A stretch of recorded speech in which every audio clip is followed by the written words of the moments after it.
Beberapa bulan setelah pengembalian batu merah itu, hidupku kembali tenang, tapi jauh di dalam hati, ada perasaan yang belum tuntas seperti sesuatu yang belum selesai. Sejak pertemuan terakhir di Gunung Salak, aku justru merasa terhubung pada tempat itu, bukan karena trauma. Tapi seolah ada panggilan halus yang tak bisa kutolak.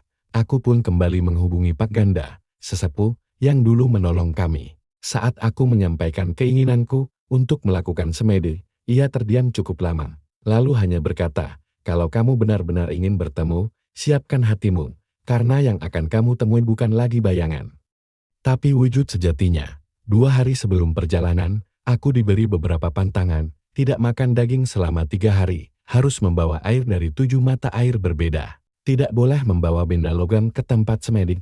Pak Ganda mengajakku naik kembali ke Gunung Salak, tapi kali ini bukan lewat jalur pendakian biasa, kami masuk dari jalur kecil, yang katanya jalur tua para leluhur, jalur yang tak terlihat di peta, dan hanya digunakan untuk tirakat.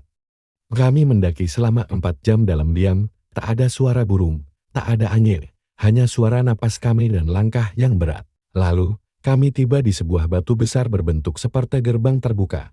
Pak Ganda berhenti dan berkata, kamu lanjut sendiri, duduk di bawah pohon waringin itu, jangan takut kalau kabut turun. Kalau memang diizinkan, kamu akan melihat beliau. Aku menyalami tangan Pak Ganda, lalu berjalan perlahan ke tempat itu.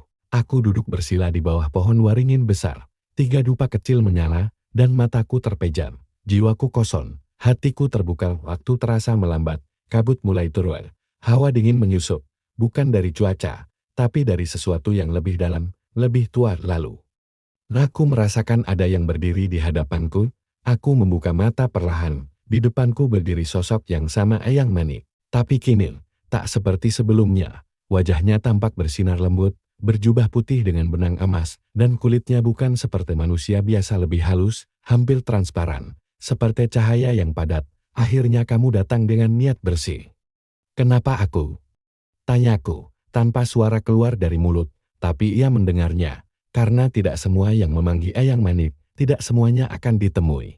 Tapi kamu, membawa jejak leluhur yang tak kamu sadari. Aku tak mengerti maksudnya, tapi aku tak berani menyela. Ia melangkah perlahan, tangannya menyentuh tanah di bawah pohon. Gunung ini adalah titik simpul antara alam kalian dan alam kami. Ada yang menjaga, bukan untuk menakut-nakuti, tetapi menjaga keseimbangan. Dulu, leluhurmu pernah semedi di tempat ini. Kamu adalah kelanjutannya. Tanganku gemetar, mataku mulai basah entah karena apa.